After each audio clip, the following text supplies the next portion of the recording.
Local businesses take to the street for a community expo. Hello, I'm George Cummings with your SCV News Break for Monday, October 15th.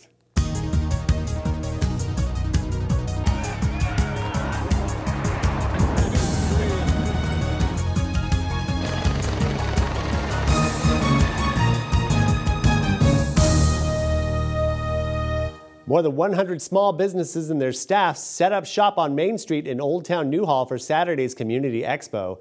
The annual event, co-sponsored by the Old Town Newhall Association and the SCV Chamber of Commerce, is a chance for local residents to meet the owners of their favorite local businesses and expose a few new ones as well. Everybody who comes down works, so they might need your services for their family or for their business. With just the amount of traffic we're going to get down here, it's a good idea to get exposure for your business, and people will walk by, see you, see the name of your company, and remember it for the future. If you have material to hand out, they'll take some, and when they need you, they'll call you. Local business owners used the opportunity to shine the spotlight on their shops as well.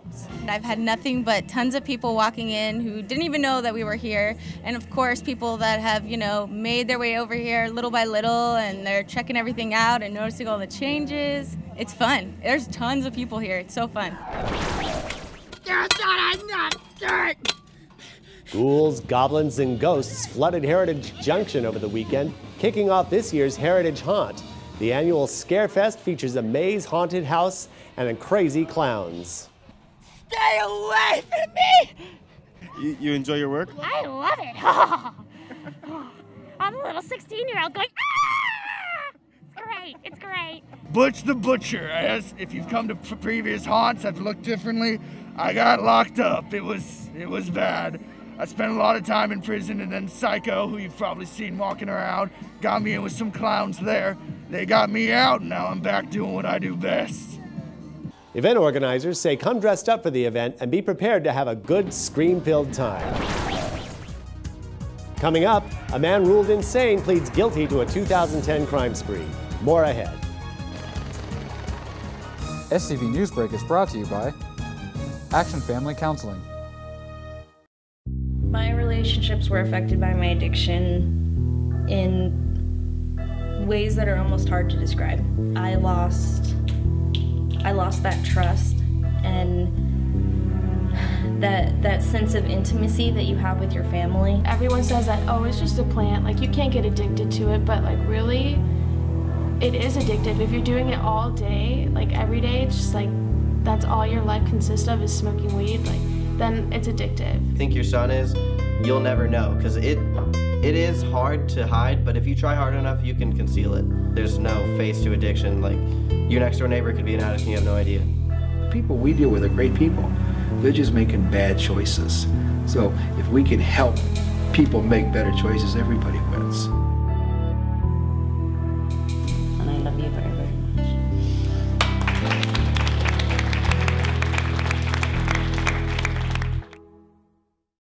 A 31-year-old Chatsworth man pleaded guilty Friday to multiple felony charges, including assault, carjacking, assault on a peace officer, and kidnapping in connection with a string of crimes that started with the stabbing of his mother in 2010. Authorities say Aaron Clay Tanner stabbed his mother, pushed her out of a car before carjacking an SUV with a 4-year-old child inside. The judge is expected to formally commit Tanner to a state mental hospital on November 9th. Tanner's sentence will be 40 years and 8 months. Now for your weather. Summer may be gone, but high temperatures are lingering. Highs in the upper 90s today, soon to be the theme of this week. Now that we're out of that cold snap from last week, temperatures are on the rise. 94 Tuesday, 97 Wednesday. Cooler weather later this week, finishing up in the low 80s. Now we're going to take a look at sports with Dave Caldwell. Dave? Thanks, George. Well, for the second time in 2 weeks, the Masters College's John Gilbertson has bettered all of his cross-country racing counterparts from NCAA Division I as the senior won the Santa Clara Bronco Invitational on Saturday.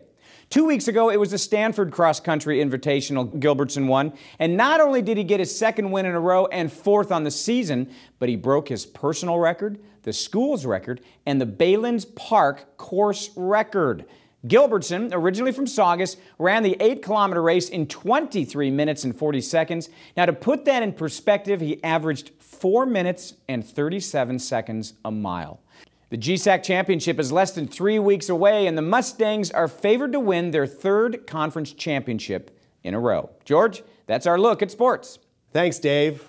The College of the Canyons Foundation has named Barry and Patty Gump recipients of the college's Silver Spur Community Service Award for 2013. Barry and Patty are generous supporters of local nonprofit organizations and College of the Canyons, but they are also committed to advancing the science and treatment of cystic fibrosis. Barry Gump has served on the Cystic Fibrosis Foundation National Board of Trustees for the last 30 years, and the couple has raised millions of dollars for the foundation and countless other related projects and charities.